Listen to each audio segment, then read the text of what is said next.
Coucou à tous, la paix sur vous tous. Je suis revenu vers vous, ça fait pas quelques jours, mais là, ça me turlupinait dans la tête pas mal de petites choses. Alors, je vais en partager avec vous. Là, pour le coup, j'attends vos retours. Dites-moi ce que vous en pensez. Et j'aime bien avoir votre avis aussi. Très intéressant, les avis de tout le monde. Donc, voilà, de nouveau, j'ai réécouté une vidéo du rabbin Dinovitz, où, de nouveau, ben, oui, ils expliquent bien que, voilà, depuis le départ, il y a eu une infiltration entre les autres et nous. Hein, alors ils ont dit qu'il y avait, bah, c'était écrit hein, chez les chrétiens, la fameuse Lilith. Soi-disant, faut pas dire semblant, ça l'invoque. Elle est barre, toi, je m'en fous moi de. Et le rabbin qui est avec lui, un jeune, il dit faut pas dire semblaz. Moi je veux bien croire hein, qu'à force de dire leur nom, ça les invoque, mais bon. Donc ouais, cette femme-là, c'était la deuxième femme d'Adam, je sais pas, il y a un game comme ça, on avait expliqué une fois, on en avait parlé, je sais pas si j'en ai parlé dans les vidéos, mais je crois que oui. Ou elle s'est reproduite avec l'autre, hein. Ouais, voilà. Et puis bah, ça a donné ces fameux, soi-disant, c'était quoi des séraphimes, je crois. Néphilim qui se reproduisent avec des êtres humains, ça donne des séraphimes, si je me rappelle. J'ai trouvé ça, comme d'hab, très intéressant. Vous pouvez aller regarder. Et bah là, je vais vous sortir ma petite hypothèse qui est peut-être tirée par les cheveux, mais on en avait parlé aussi dans le groupe. Hein. Il y a déjà quelques mois de ça en arrière. Hein. Je vous sors pas ça aujourd'hui parce que j'y ai pensé aujourd'hui. Non, ça fait déjà un petit moment qu'on en parlait.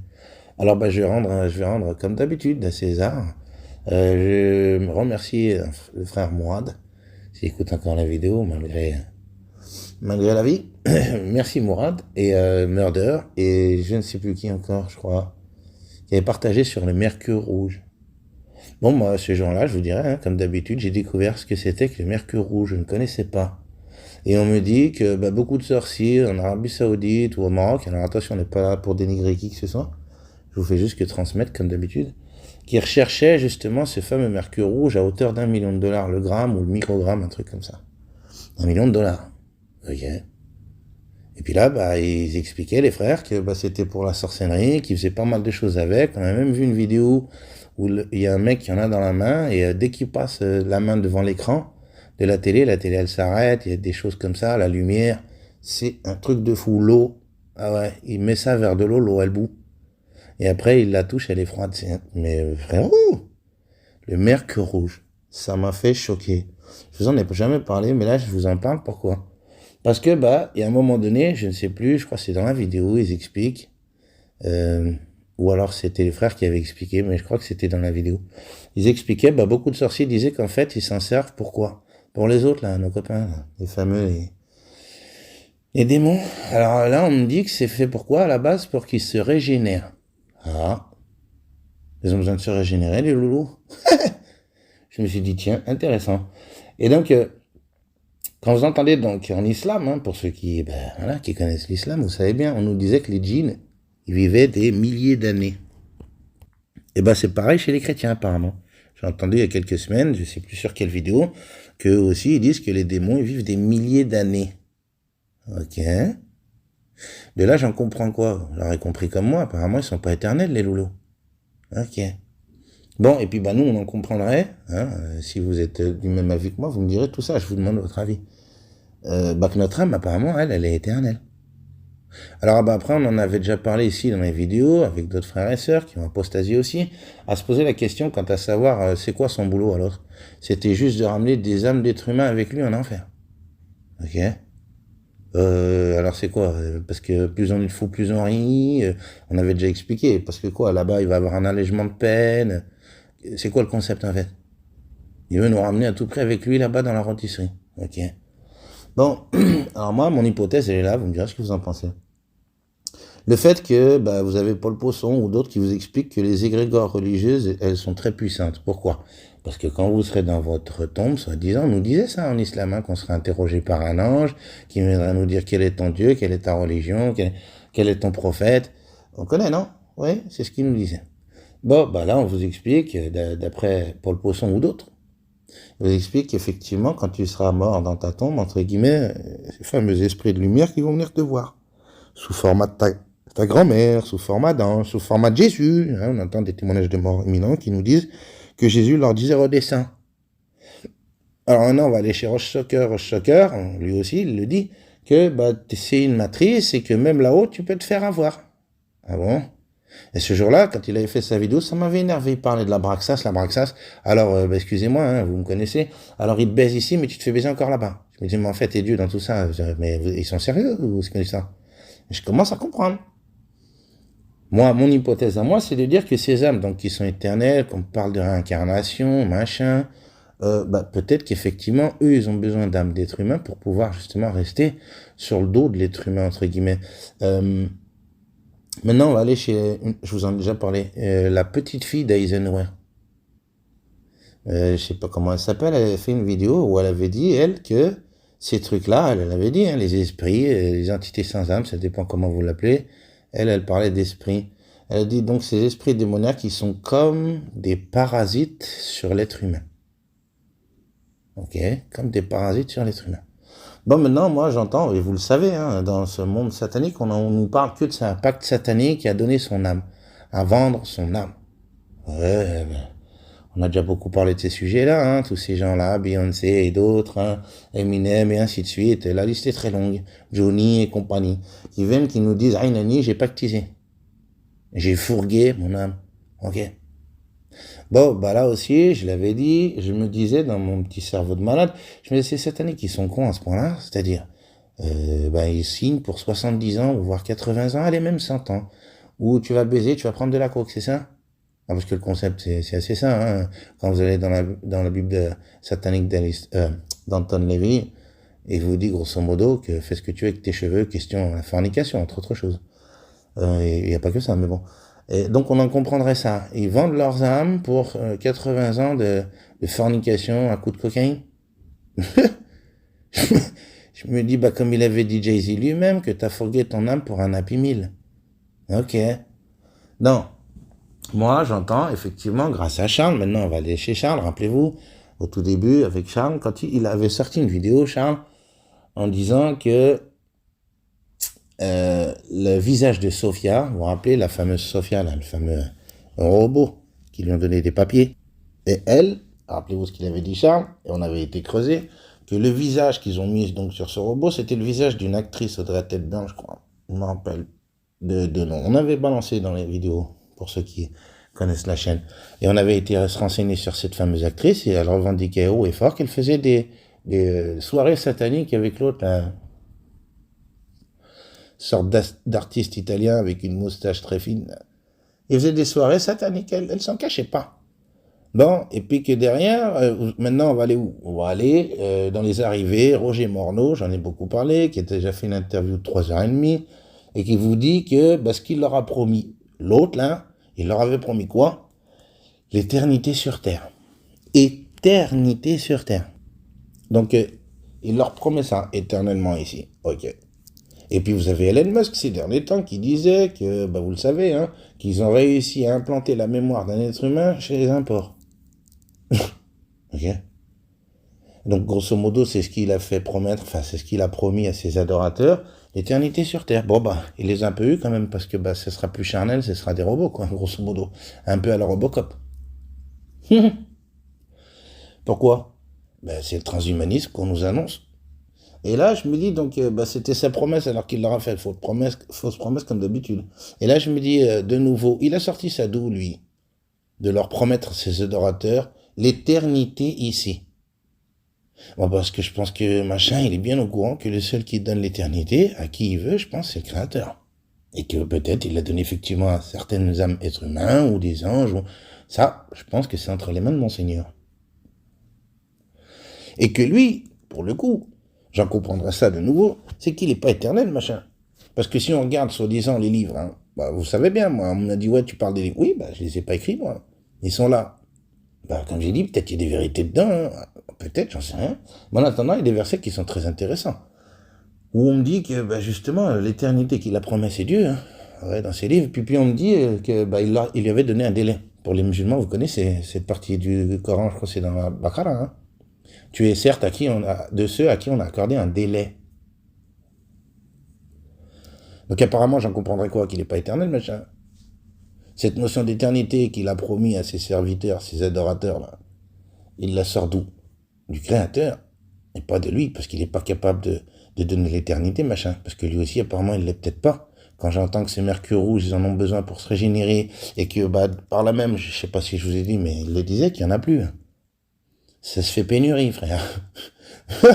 En ce moment, ils sont en train d'en chercher à fond ballon. Bon, ben, je me dis, bah, s'il y en a plus, alors, ça veut peut-être dire qu'ils vont pas tarder à clapser, ces merdes. J'en sais rien, hein, c'est qu'une hypothèse. Pourquoi j'en suis venu à cette hypothèse-là? Parce que, ben, on va retourner maintenant chez Pierre Hillard, qui lui vous dit que, bah, ils ont un agenda, les loulous, hein. Ça va, c'est pas d'aujourd'hui. D'accord. Et puis il vous dit que sur le papier, c'est écrit 2050, nouvel ordre mondial établi 2050. Et que là, d'un coup d'un seul, ils accélèrent. Ah, il le dit, bah, il vous dit que maintenant la loi elle a changé, la charte a changé, maintenant c'est 2030. Bon, bah alors moi je pose la question, on va aller chez Plonker-Dansac, qui disait, lui, ça fait 3000 ans, soi-disant, le complot, depuis les Égyptiens, pélo. L'œil, je sais pas quoi, machin. Ok. Bon, alors pourquoi maintenant ils accélèrent? Ma question, mes frères et sœurs, elle est là. Pourquoi le camp d'en face accélère? J'ai parlé avec un frère qui est passionné de foot, et je lui ai dit, frère, moi, la comparaison, elle est là. Ces gens-là, ils ont 3 buts d'avance, parce que bah, pour moi, leur nouvel ordre mondial, ils l'ont établi depuis 2019, hein, depuis qu'ils ont masqué tout le monde, depuis qu'ils ont interdit les gens de sortir, depuis qu'ils sont vaccinés. Bon, bref, pour moi, elle est là. Et je me dis là maintenant qu'ils ont 3 buts d'avance, c'est la deuxième mi-temps, mais ils la jouent pas pépère, non, ils accélèrent. Pourquoi? Je sais pas, hein. Mais moi, mon hypothèse, elle est là. C'est de dire qu'effectivement, est-ce que son temps, son délai, il est pas bientôt fini et qu'il accélère, machin. J'en sais rien. Alors, ça, c'est clair que c'est pas lui qui va venir me le dire. Maintenant, comme je vous disais, le plan de Dieu, on l'a, nous? Non, on l'a pas. Par contre, ce que j'en comprendrais, maintenant, on va aller chez Madame Grosjean. La bonté du Créateur. Regardez bien, Madame Grosjean, je vous explique, hein, et puis bah, certains naturopathes aussi commencent à comprendre ça.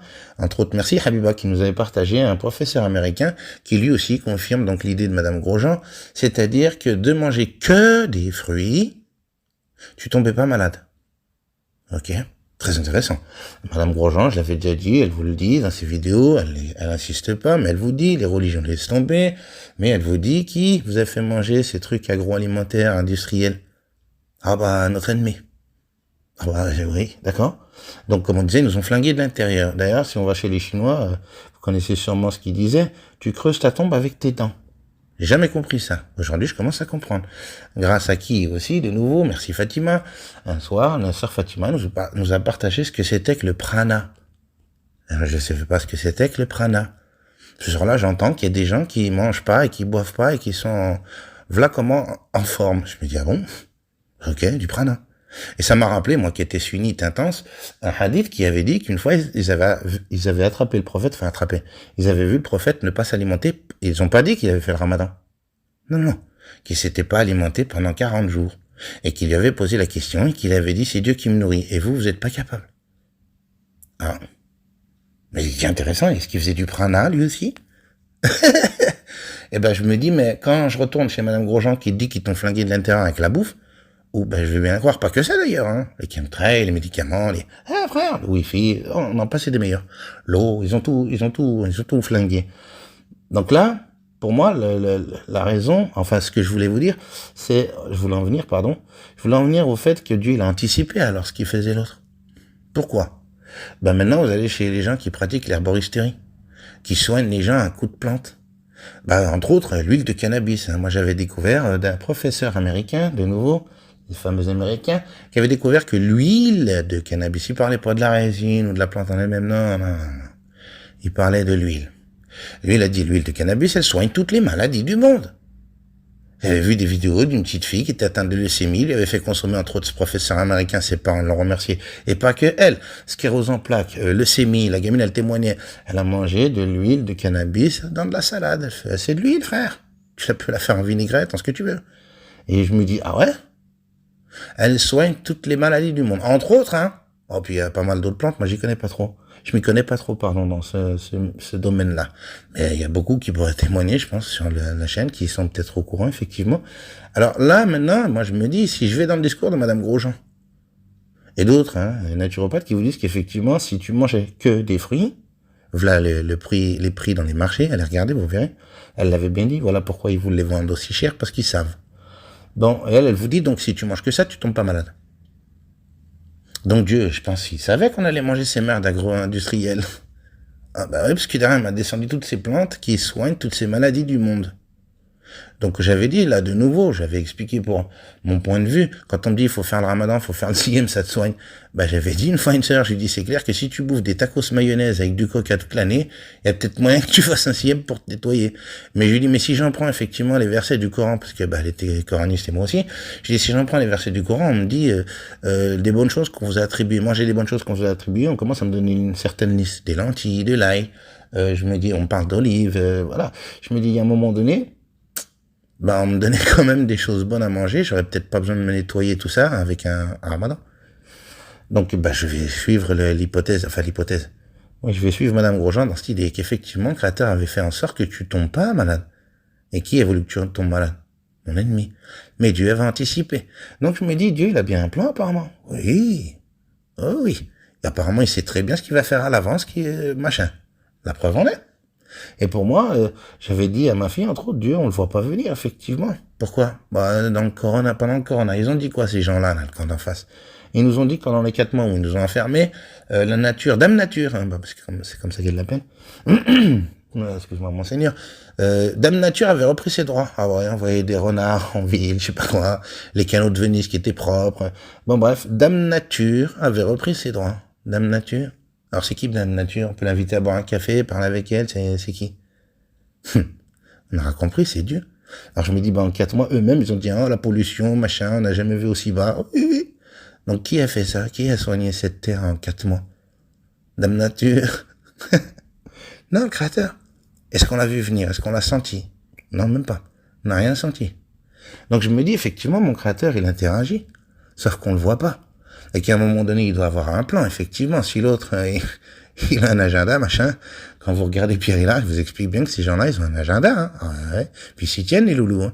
Donc à un moment donné, je me dis, Dieu, alors, il a pas son agenda, son petit plan, il doit bien avoir quelque chose, mon Créateur. Alors pourquoi je m'inquiéterais? Je me dis, non, il n'y a pas à s'inquiéter. Le Créateur, il doit avoir son plan. Et je pense, comme je vous ai dit la dernière fois, que personne n'a son plan. À part lui.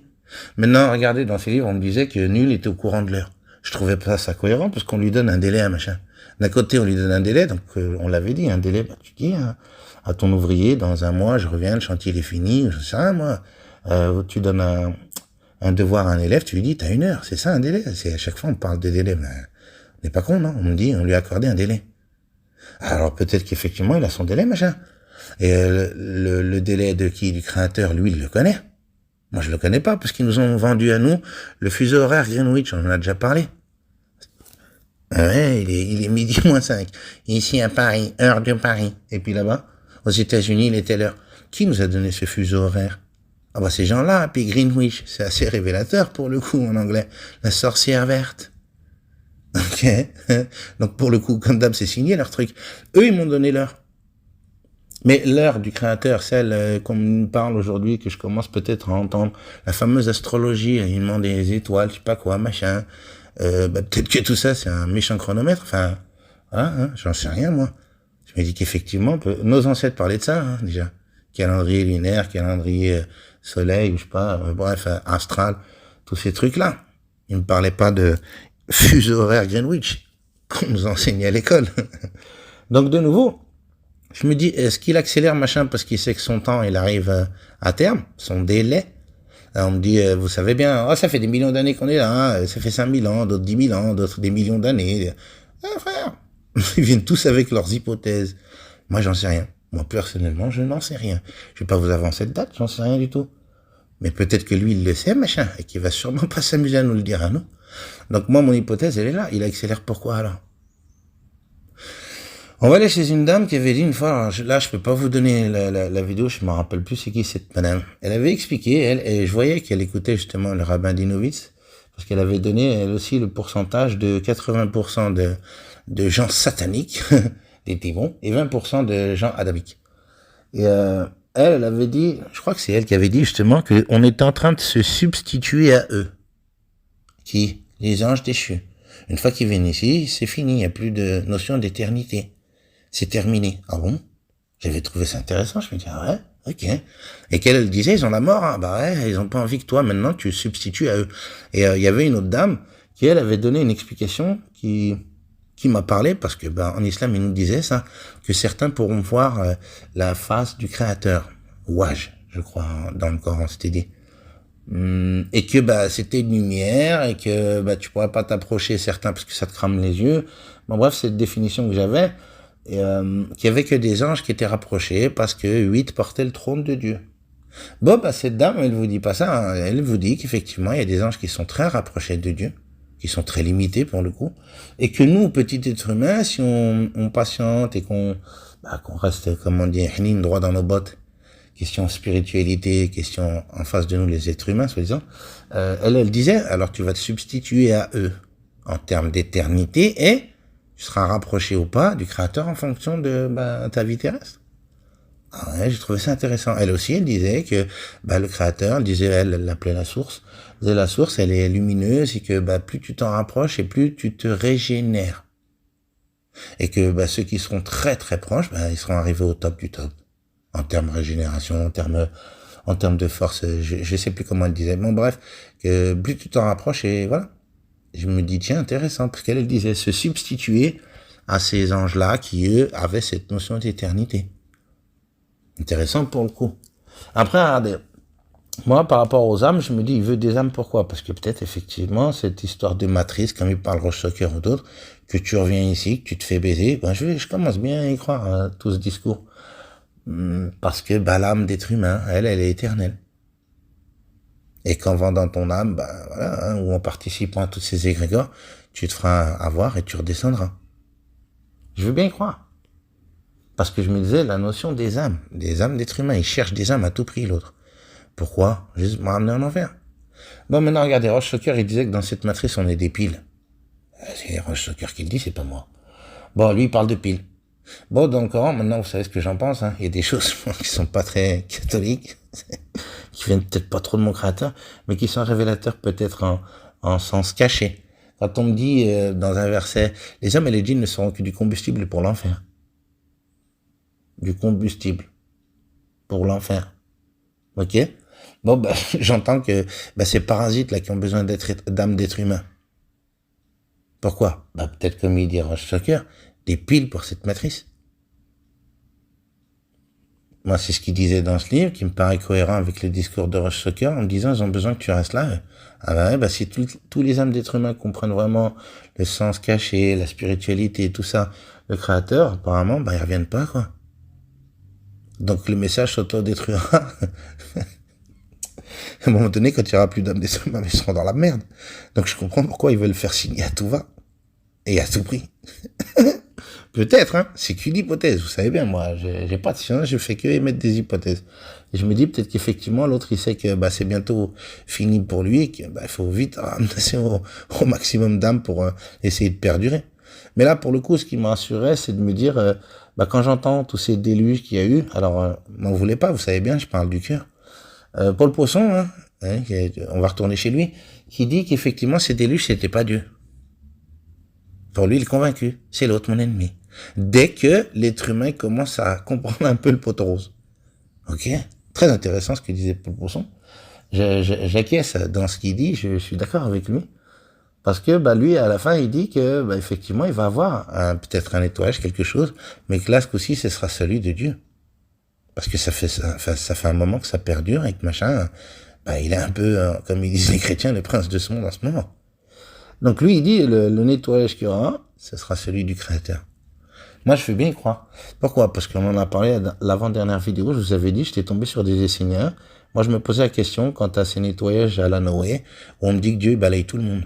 Il fait pas de tri. Je vous avais dit, c'est son discours à lui, et c'est ce qu'il disait par rapport à David, soi-disant, dans les écrits. Rappelez-vous, allez regarder, moi, j'invente rien. Là, de nouveau, on me disait que c'est pourquoi. Vous avez le père Gilbert, canadien, 80 ans de complotisme, apparemment, il est cher complotiste, le garçon, qui vous dit que c'est pareil, quoi, les nettoyages, Dieu faisait ça pour enlever, justement, les démons qui s'étaient reproduits avec les êtres humains. Excusez-moi, vous savez comment je parle, je me dis, mais à chaque fois, en fait, Dieu s'est foiré, ou ça se passe comment? Il n'est pas capable? Pardon, monseigneur. C'est eux qui disent ça dans leurs livres et dans leurs interprétations. De me dire que Dieu, il nettoie pour enlever ces choses, néfastes, hein. Oui, entre autres les êtres humains qui faisaient du sale, et ces démons qui s'étaient reproduits. Ok. Apparemment, il n'y arrive pas, parce qu'à chaque fois, ça recommence. On fait comment? Dieu, il nettoie, il laisse que des êtres humains, comme on dit, Hnin, hein. Vous avez Lot, sa femme, elle a été balayée, hein. Apparemment, elle n'était pas si Hnin. Et ainsi de suite, on a plein d'exemples comme ça. Donc je me dis, il a laissé que des gens bien, il a nettoyé tout le monde, mais dehors, ça recommence. Regardez l'état du monde dehors. Je me dis, tous ces nettoyages à la Noé, les cités, les civilisations éteintes. Et à chaque fois, ça recommence. Pourquoi? Dieu, il voulait pas faire ça, ou c'est eux qui disent. Il voulait faire un nettoyage pour que tout revienne à la normale. Et une fois de plus, à chaque fois, on s'aperçoit que ça recommence. Donc je me dis, Dieu, il s'est foiré dans la façon de faire, ou... Non. Alors maintenant, je suis d'avis, comme Paul Poisson, à dire que c'est peut-être ces nettoyages, c'est l'autre. Dès que l'être humain, effectivement, il commence à comprendre le poteau rose. Et là, il te dit qu'à un moment donné, c'est pas le seul. Vous avez Julie Couvreur, je vous en ai parlé il y a quelques jours, même pas là, dans notre vidéo. Julie Couvreur qui disait, des civilisations, dans une autre vidéo, elle expliquait des autres civilisations qui ont témoigné, effectivement, qu'il y a eu plusieurs nettoyages, plusieurs soleils, je sais pas quoi, et que là, c'était le dernier. Beaucoup disaient que ça allait être le dernier. Qu'il n'y en aurait plus. Ok, peut-être, bien. J'en sais rien, moi, maintenant. Je fais que émettre des hypothèses, j'essaye de suivre un peu tout ça, essayer d'assembler un peu ces éléments, les pièces du puzzle, là. Mais je me dis, ça commence à prendre son sens, peut-être. À dire peut-être qui c'est, lui, que bientôt, c'est la récolte.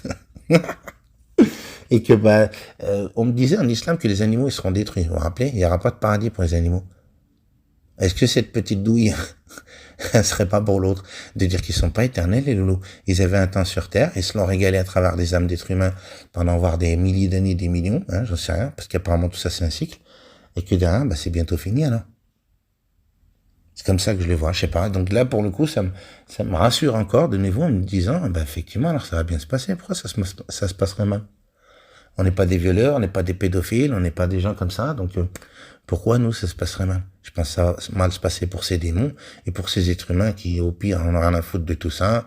Les égoïstes, la liste est très longue, les athées, j'en sais rien, moi. Les sataniques, pour le coup, voilà, tous ces gens-là.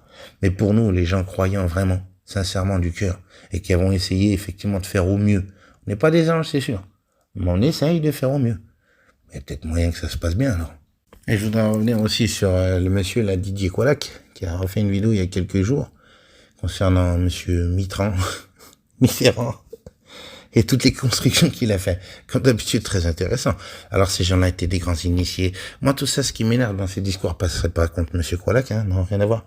C'est tous ces discours d'initiés. Et puis surtout le secret. Vous expliquerez, et vous écouterez si vous voulez, la vidéo qu'il a faite avec justement son amie, madame Julie Couvreur, qui explique justement Louis XIV qui était initié, puis il explique l'échange qu'il a eu avec le garçon, puis le garçon il lui explique, c'était le maître à penser de Louis XIV, puis lui il dit chut, ferme ta gueule, en mode dis à personne, surtout ferme ta gueule. Ok. À chaque fois c'est ça qui ressort. C'est ce que j'avais dit à ce franc-maçon quand j'avais parlé avec lui. Je lui ai dit mais en fait votre Dieu c'est un Dieu élitiste quoi. Non, parce que c'est secret. Mais comment ça? Et puis me dire qu'en fait c'était pas bon pour nous, on pouvait pas l'avoir dans nos mains cette connaissance parce qu'on aurait fait de la merde avec. Mais eux ils ont fait quoi avec, Pélo? Quand je vois le résultat d'or. Non mais à un moment donné, moi j'en ai marre d'entendre ce discours. C'est pas, ils le disent tout le temps. Zerma c'était caché des gens lambda parce qu'on est des Mongoliens quoi. Ouais, comme ils nous font comprendre, des putains de moutons. Donc en mode, toi t'as pas le droit, eux ils ont le droit de savoir tout ça, ils ont le droit d'en profiter, parce que je vois que apparemment ils se la rouponnent bien ces gens. Et à moi on me dit, ferme ta gueule, si on te le donne tu vas faire de la merde toi avec. Ah bon, d'accord. Donc c'est Dieu qui vous a permis de le garder pour vous, ça se passe comment? Il y a toujours une notion de croyance, non? Donc comment se fait-il? Ce Dieu il est élitiste, il est égoïste, je comprends pas. Et ça m'énerve, mais en attendant la vidéo de monsieur Colak, bravo à vous monsieur, franchement, beau travail. Ces gens-là, ils sont initiés, ils font des choses, alors pourquoi? Pour me dire un mois après, grosso modo, c'est caché, mais faut te casser le dos, entre guillemets, quand je dis ça, vous voyez bien la symbolique, faut te casser la tête à aller essayer de comprendre tout ce bordel. Mais parle clairement, frère, qu'est-ce qui t'arrive? Wesh, ils avaient peur de quoi, les loulous? Ouais, ça va tomber entre de sales mains. Mais arrêtez-vous, c'est déjà entre de sales mains, apparemment. Quand je vois ce qui se passe dehors, ah bah, avec tout ce qu'ils avaient concernant notre créateur, soi-disant cette science, cette initiation, ben, ils ont pas réussi à faire grand-chose pour nous maintenir dans la lumière divine, pour nous maintenir dans la miséricorde divine, pour nous maintenir dans l'amour divin. Je le vois pas comme ça. Dehors, c'est la guerre, dehors, c'est la fornication, dehors. Mais ils sont initiés, hein. Ah ben, vous inquiétez pas, hein, on s'occupe de tout, hein. Ben, je vois, ouais, ils sont bien occupés, les garçons. Donc, pour le coup, merci à Monsieur Koalak, merci à tous ces gens qui participent à tout ça, à essayer de réveiller certains, et ça fait plaisir. Moi, je découvre beaucoup de choses. Franchement, vive, entre guillemets, chez YouTube. Et à un moment donné, il y a beaucoup de gens qui se mettent en avant et qui ont pas peur de dénoncer des choses qui peuvent paraître complètement, entre guillemets, débiles pour certains. Et puis pour d'autres, ça prend sa place et ça devient très cohérent. Donc voilà, je voulais vous partager tout ça. Moi, je pense de nouveau qu'effectivement, comme lui aussi, hein, Monsieur Koala qui vous met en avant, en avant que il va y avoir un déluge, hein, comme l'Atlantide, il va y avoir un déluge, ok. Pourquoi pas, j'en sais rien. Mais là, ce coup-ci, comme je disais, comme Monsieur Poisson, voilà, Paul Poisson, Ponceau. Attendez, P-O-N-2-S-O-T. Oui, Ponceau. Chaque fois, je me trompe. Comme Monsieur Poisson l'expliquait, hein, oui, lui, il est convaincu qu'il va avoir aussi quelque chose, mais là, ce coup-ci, ce sera de l'ordre du divin. Intéressant. Vous me direz ce que vous en pensez. J'attends vos retours dans les commentaires. Je vous souhaite beaucoup de bonnes choses, comme dirait l'autre, hein, malgré tout ça. Hein. La confiance au Créateur, la paix sur vous tous. Prenez bien soin de vous et de vos familles. Et on se dit à plus. La paix sur vous tous.